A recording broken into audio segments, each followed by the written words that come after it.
नेत्यांचा प्रभाव असणाऱ्या गावातच मतं पडत नाही याचं रहस्य काय असं म्हटलेलं आहे संजय राऊतांनी। राजू पाटलांसंदर्भात फडणवीसांनी आणि निवडणूक आयोगानं उत्तर द्यावं असं राऊतांनी म्हटलंय। दरम्यान राजू पाटलांना गावातून 1400 मतं पडायची, यावेळेला एकही मत पडलं नसल्याचं राज ठाकरेंनी म्हटलेलं होतं।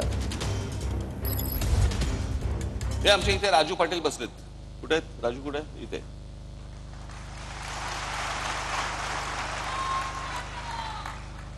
त्यांचं एक गाव आहे, गाव पाटलांचंच गाव, म्हणजे तिकडे त्यांनाच मतदान होतं।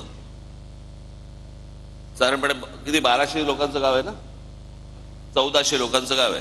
त्या गावात किती मतदान झालं असेल राजू पाटलांना? किती मतं पडली असतील? एक पण नाही। अख्ख्या गावात एक मत नाही पडत।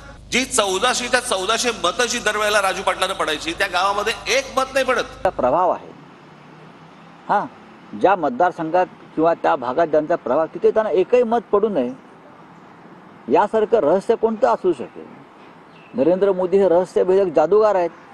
त्यांनी जादू कशी झाली, अमित शहाने सांगायला पाहिजे जादू कशी झाली। 1400चं गाव राजू पाटलांचं आमदारांचं आहे आणि तिकडे त्यांना भरघोस मतदान आतापर्यंत झालेलं असताना त्यांना एकही मत मिळू नये हा जर प्रश्न राज ठाकरे यांनी उपस्थित केलेला आहे, तर त्या प्रश्नाचं उत्तर कोणी द्यायचं?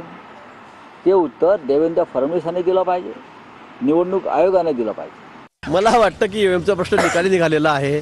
आता प्रत्येकाला आता काहीतरी मोठा विनाकारण कुठेतरी विषय काढायचे, म्हणजे काँग्रेस शहर गट उद्धवजींना तर अतिशय रात्रंदिवस स्वप्नच पडतंय की ते ईव्हीएम्स खराब आहे म्हणून।